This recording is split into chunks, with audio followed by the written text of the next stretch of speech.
Hello तो यार welcome है आप सबका एक बार फिर सी प्रोग्रामिंग ट्यूटोरियल के लेक्चर 5 में। आज हम वेरिएबल्स के बारे में पढ़ने वाले हैं। वेरिएबल हमारे पास क्या होते हैं? वेरिएबल हमारे पास आप ऐसे मान लीजिए जैसे कंटेनर होते हैं जिनमें हम कुछ वैल्यू जो है वो स्टोर करा सकते हैं। ये बिल्कुल इसी तरह है जैसे आपके किचन में कोई कंटेनर है जिसमें आपने चीनी रखी हुई है या आपने नमक रखा हुआ है। इसी तरह हमारे पास प्रोग्रामिंग में भी वेरिएबल्स होते हैं जिनमें हम डिफरेंट टाइप्स का डाटा जो है वो स्टोर कर सकते हैं। हम अपने वेरिएबल्स में इंटीजर्स को भी स्टोर करवा सकते हैं। इंटीजर्स हमारे पास क्या होते हैं? होल नंबर होते हैं जिनमें कोई भी हमारे पास डेसिमल पॉइंट नहीं होता। इसके अलावा हम अपने फ्लोट नंबर्स को भी स्टोर करवा सकते हैं। फ्लोट नंबर हमारे पास वो वाले नंबर होते हैं जो किसी डेसिमल पॉइंट के साथ लेके जाएं, चाहे वो नेगेटिव हो या पॉजिटिव हो। इसी तरह हमारा एक डाटा टाइप होता है चार। चार हमारे पास एक सिंगल करैक्टर को स्टोर करने के लिए यूज़ होता है। ये डाटा टाइप्स क्या है, इनके बारे में डिटेल में हम आने वाले लेक्चर में पढ़ रहे होंगे। अभी के लिए हम ये डिस्कस करते हैं कि वेरिएबल को हम कैसे क्रिएट करते हैं। तो मान लीजिए मेरे पास एक नंबर है 5, तो उसे मैं स्टोर करवाना चाहता हूँ। तो मैं कैसे उसे स्टोर करवाऊँगा?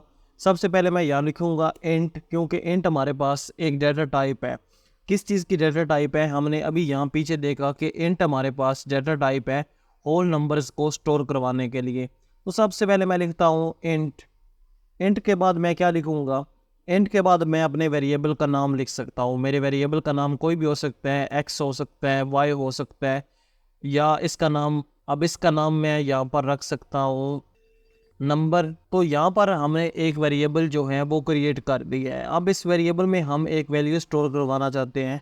वो वैल्यू हम कैसे स्टोर करवाएंगे? इस वेरिएबल के सामने सिंपली हम एक इक्वल साइन लगाएंगे और उसके बाद हम अपनी वैल्यू जो भी आप स्टोर करवाना चाहते हैं, मेरे केस में यहाँ पर मैं 5 इसमें स्टोर करवा रहा हूँ, तो 5 लिख कर यहाँ पर हम एक स्टेटमेंट टर्मिनेटर जो है वो लगा देते हैं। अब हमारे पास क्या हुआ है कि ये जो 5 वाला नंबर है ये हमारे पास स्टोर हो गया है इस वेरिएबल में। तो यहाँ पर हमने देखा कि किसी भी वेरिएबल को क्रिएट करने के लिए हम उसकी पहले टाइप लिखते हैं, फिर उस वेरिएबल को हम कोई भी नाम दे देते हैं और नाम देने के बाद उसमें इक्वल साइन के जरिए कोई भी वैल्यू स्टोर करवा देते हैं।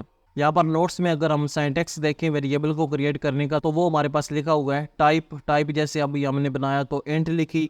उसके बाद हम अपने वेरिएबल का नाम लिखते हैं जो हमने दे दिया नंबर, और उसके बाद इक्वल साइन लगाते हैं और इक्वल साइन के बाद हम अपनी वैल्यू लगा देते हैं। तो यहाँ पर टाइप जो है हमारे पास कोई भी टाइप हो सकती है। जैसे हमने यहाँ पर इंटीजर यूज़ किया है, तो यहाँ पर मैं अगर एक और वेरिएबल बनाऊँ तो यहाँ पर मैं फ्लोट टाइप भी यूज़ कर सकता हूँ। फ्लोट टाइप हमने पीछे पढ़ा है, तो हमने फ्लोट के स्पेलिंग ठीक लिखने हैं जब भी लिखने हैं, वरना हमारे पास से एरर आएगा। यहाँ पर मैं एक वेरिएबल बना देता हूँ फ्लोट में नंबर 2, उसका हम नाम रख देते हैं और इसमें हम वैल्यू स्टोर करवा देते हैं 1.5। तो यहाँ पर हमने एक वेरिएबल जो है वो और क्रिएट कर दिया है जिसकी टाइप है हमारे पास फ्लोट, और उसका नाम हमने लिख दिया है नंबर 2, और इसमें हमने वैल्यू स्टोर करवा दिया है 1.5। क्योंकि हमारे पास जो फ्लोट नंबर होते हैं, क्योंकि हमारे पास जो फ्लोट टाइप होती है इसमें हम डेसिमल पॉइंट वाले नंबर ही स्टोर करवा रहे होते हैं। तो इस तरह हम अपने प्रोग्राम में जितने चाहे वेरिएबल बना सकते हैं और उनमें कोई ना कोई चीज़ जो है वो स्टोर करवा सकते हैं। जैसे कि मैं अब यहाँ पर एक वेरिएबल टाइप लिखता हूँ करैक्टर। ये हमारे पास सामने पीछे जाना की यूज़ होती है किसी भी करैक्टर को वेरिएबल में स्टोर करवाने के लिए। इस वेरिएबल का मान लीजिए मैं नाम रख देता हूँ ग्रेड, और इसमें हम वैल्यू स्टोर करवा देते हैं ए, क्योंकि मेरा ग्रेड आया है ए, क्योंकि मैं बहुत ही लाइक बच्चा हूँ। तो यहाँ पर जब हमने ए लिखा तो आप नोट करेंगे हमने इसे सिंगल कोट्स में लिखा है, क्योंकि जब भी हम करैक्टर जो है वो स्टोर करवाते हैं तो उसे हम सिंगल कोट्स में ही लिख रहे होते हैं। ये हमारे पास सिंटैक्स है किसी भी करैक्टर को स्टोर करवाने के लिए। ये इंट, फ्लोट और चार जो हैं ये हमारे पास डाटा टाइप्स हैं जिनको हम आने वाले लेक्चर में डिटेल में पढ़ रहे होंगे, लेकिन फ़िलहाल हम इसे अभी वेरिएबल के कॉन्टेक्स्ट में समझ रहे हैं। तो अभी के लिए हम ये जानते हैं कि यहाँ पर हमारे पास एक डाटा टाइप है। डाटा टाइप हम पहले लिखते हैं, फिर उसके बाद हम अपने वेरिएबल को कोई भी नाम दे देते हैं और उसके बाद हम उसमें वैल्यू स्टोर करवा देते हैं। अब ज़रूरी नहीं कि जैसे ही हम कोई वेरिएबल बनाएं उसमें हम कोई ना कोई डाटा स्टोर करें। हम डाटा स्टोर किए बगैर भी वेरिएबल बना सकते हैं। और मान लीजिए हम सिंपली एक वेरिएबल बनाते हैं और उसमें कोई भी डाटा जो है वो स्टोर नहीं कराते, में भी हम उसमें बाद में कोई जो है डाटा स्टोर करवाना चाहते हो, तो उस केस में हम ऐसे कर सकते हैं। जैसे मैं एक इंट वेरिएबल टाइप लेता हूँ और इस वेरिएबल का नाम मैं एक्स रख देता हूँ और एक्स रखने के बाद मैं यहाँ पर सिंपली अपना स्टेटमेंट टर्मिनेटर लगा देता हूँ। तो इस तरह हमने एक वेरिएबल को डिक्लेयर कर दिया। वेरिएबल क्रिएट करते वक्त अगर हम वेरिएबल को वैल्यू नहीं देते तो इसे हम कहते हैं वेरिएबल को डिक्लेयर करना। सो यहाँ पर मैं कमेंट में भी मेंशन कर देता हूँ डिक्लेयरिंग ए वेरिएबल। और जैसे ही हम वेरिएबल को कोई वैल्यू असाइन करते हैं तो उसे हम कहते हैं वेरिएबल को इनिशियलाइज करना। तो यहाँ पर मैं एक और कमेंट नीचे लिख देता हूँ, इसे मैं कह देता हूँ इनिशियलाइजिंग ए वेरिएबल। तो यहाँ पर अगर मैं x को कोई वैल्यू दे देता हूँ 5, तो यहाँ पर हमारे पास ये जो ऊपर वाला x है अब उसमें वैल्यू स्टोर होगी है 5। लेकिन आमतौर पर हम डिक्लेयरिंग और इनिशियलाइजिंग एक ही लाइन में कर रहे होते हैं जैसे हमने यहाँ पर ऊपर किया। तो वेरिएबल को डिक्लेयर जब हम कर देते हैं तो फिर जब हमने उसे इनिशियलाइज करना होता है, इनिशियलाइज करने के वक्त अगर हमारे पास डिक्लेयर है पहले से ही वेरिएबल तो हमें उसकी टाइप लिखने की ज़रूरत नहीं, क्योंकि हम उसकी टाइप ऊपर पहले ही अपने प्रोग्राम में बता चुके हैं। जैसे हमने यहाँ पर पहले ही अपने प्रोग्राम में एक वेरिएबल डिक्लेयर कर दिया था x, और बाद में हमने जब उसमें वैल्यू इनिशियलाइज कराई, जब हमने उसमें वैल्यू स्टोर करवाई तो हमने उसकी टाइप नहीं लिखी।